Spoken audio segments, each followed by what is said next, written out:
Welcome to the Concrete Briefing, the definitive source where we dissect the architecture of urban culture with surgical precision and unwavering journalistic integrity.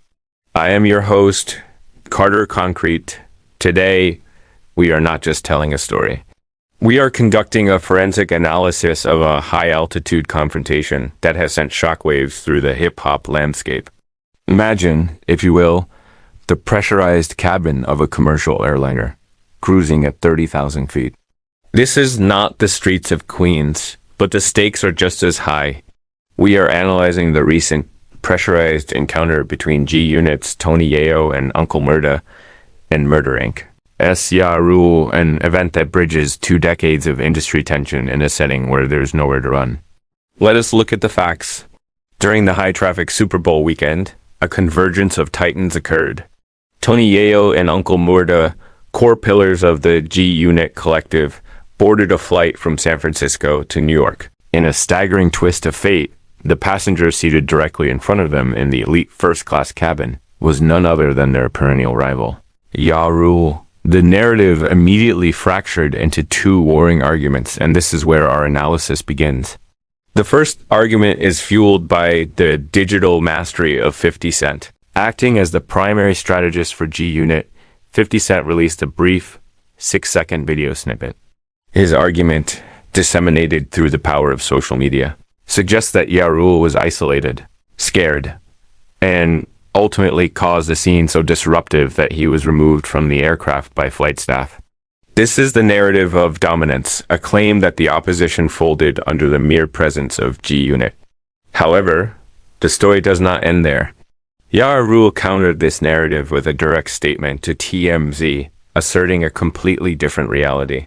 He claims that he was, in fact, the aggressor. Yayo's argument is that he popped on these punks, knocked a hat off, and utilized a cabin pillow as a projectile to initiate the confrontation. Here, we see an argument for defiance, a refusal to be intimidated even when outnumbered in a confined space. Now, let us explore what is behind these arguments. To truly understand this event, we must analyze the 50 Cent effect. In the modern era, he who controls the digital narrative controls the public perception. Consider the suspect footage. From a journalistic perspective, the 6-second duration of the G Unit video is highly problematic. It raises critical questions about contextual omission. Why does the footage cut off before the resolution? If the objective was to show Yayo being bullied, why is there no visual evidence of a mushing or the actual removal by authorities? The argument here is that brevity is a tool for manipulation. By showing only a sliver of time, one can craft a reality that may not exist in its entirety. Furthermore, let us examine the tactical scene-making. There is a sophisticated argument to be made regarding Yayo's alleged behavior. When an individual faces a 2 versus 1 scenario within a federal jurisdiction, like an airplane making a scene, is a calculated tactical defense mechanism. By drawing the immediate attention of the flight crew, the outnumbered party ensures the conflict is neutralized by federal authorities before it can escalate into physical violence. It is not necessarily snitching. It is a strategic utilization of one's environment to survive a disadvantageous position. To understand the personalities involved, we must look at their roots. The language of this conflict, terms like ops, squabble, and mushing, is deeply embedded in the urban linguistic tradition of Queens, New York, the birthplace of both collectives. The term ops is short for opposition.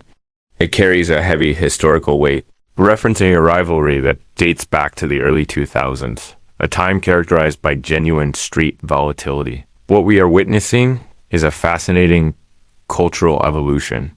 We have moved from street wars to what can essentially be described as a pillow fight in 2024. These figures are no longer rolling with large entourages. They are navigating FAA regulations and utilizing social media as their primary battlefield.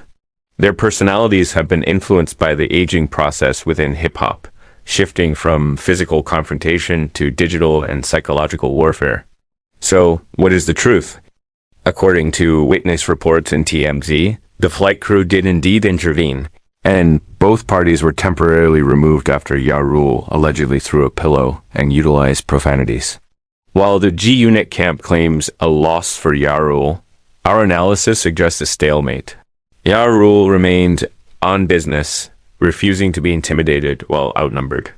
Simultaneously, Yayo and Uncle Murda maintained their positions without violating federal laws that would have landed them on a no-fly list. This incident is a masterclass in the evolution of hip-hop rivalries. It shows us that while the venue has changed from the street corner to the first-class cabin, the need for narrative dominance remains the same. I want to hear from you. Does a 6-second video tell the whole story? Or are we witnessing a masterclass in narrative manipulation? Is the first-class pillow fight a sign of maturity? Or has the intensity of our culture truly shifted into the digital realm for good? This has been the Concrete Briefing. I am Carter Concrete. Stay informed, stay analytical, and keep the conversation grounded in the facts.